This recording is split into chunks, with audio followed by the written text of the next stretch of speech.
독서와 복음을 들읍시다. 지혜서의 말씀입니다. 악인들이 말한다.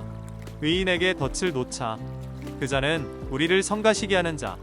우리가 하는 일을 반대하며 율법을 어겨 죄를 지었다고 우리를 나무라고. 교육받은 대로 하지 않아 죄를 지었다고 우리를 탓한다. 그의 말이 정말인지 두고 보자. 그의 최후가 어찌 될지 지켜보자. 의인이 정령 하느님의 아들이라면 하느님께서 그를 도우시어 적대자들의 손에서 그를 구해주실 것이다. 그러니 그를 모욕과 고통으로 시험해보자.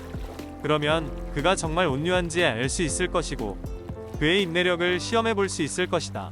자기 말로 하느님께서 돌보신다고 하니 그에게 수치스러운 죽음을 내리자. 주님의 말씀입니다. 야고보서의 말씀입니다. 사랑하는 여러분, 시기와 이기심이 있는 곳에는 혼란과 온갖 악행도 있습니다. 그러나 위에서 오는 지혜는 먼저 순수하고 그 다음으로 평화롭고 관대하고 유순하며 자비와 좋은 열매가 가득하고 편견과 위선이 없습니다.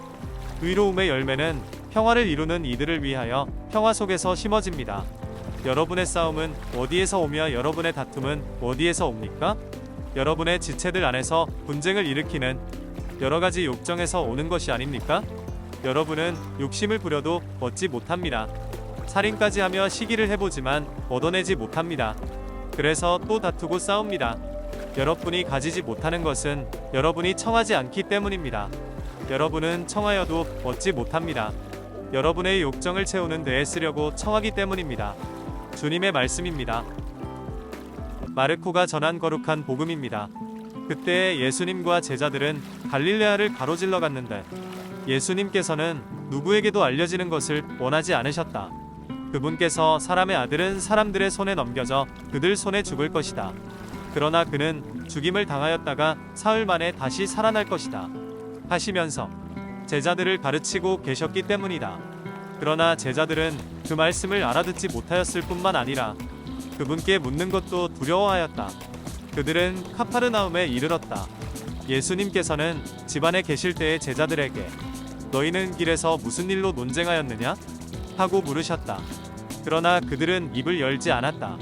누가 가장 큰 사람이냐 하는 문제로 길에서 논쟁하였기 때문이다. 예수님께서는 자리에 앉으셔서 12 제자를 불러 말씀하셨다. 누구든지 첫째가 되려면 모든 이의 꼴찌가 되고 모든 이의 종이 되어야 한다. 그러고 나서 어린이 하나를 데려다가 그들 가운데에 세우신 다음 그를 껴안으시며 그들에게 이르셨다. 누구든지 이런 어린이 하나를 내 이름으로 받아들이면 나를 받아들이는 것이다. 그리고 나를 받아들이는 사람은 나를 받아들이는 것이 아니라 나를 보내신 분을 받아들이는 것이다. 주님의 말씀입니다. 강론 말씀을 들읍시다.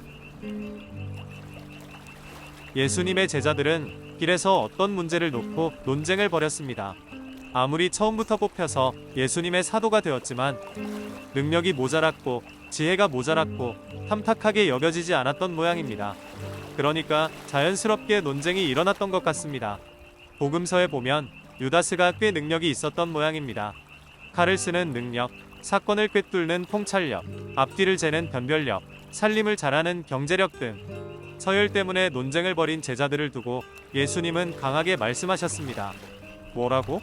누가 더 큰 사람이냐 하는 문제로 논쟁을 벌였다고? 이런, 내 논리를 말할까? 내 생각은 이런 게야. 첫째가 되려는 사람은 자기를 낮추어 모든 일을 섬기는 종이 되어야 해. 첫째는 곧 꼴찌여야 해. 섬기는 거라고. 섬김을 받는 게 아니고. 대개 첫째가는 사람은 명령이나 하고 권력으로 내리 누르려고 하는데 이건 내 원칙이 아니야. 이건 잘못된 거야. 나의 원칙은 반대야.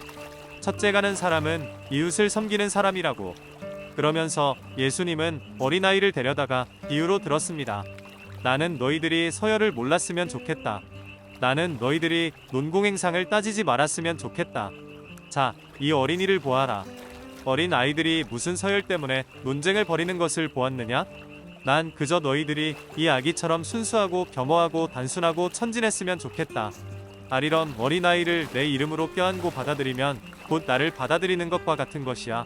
또 나를 받아들이는 사람은 곧 나를 보내신 하느님 아버지를 받아들이는 것이야. 나는 너희들이 서열 따위를 따지지 말았으면 좋겠다. 지금 여기 앉아있는 우리 아이들도 서열 때문에 고생하고 고민하지 않았으면 좋겠습니다. 독서와 복음 그리고 강론을 들어주셔서 감사합니다.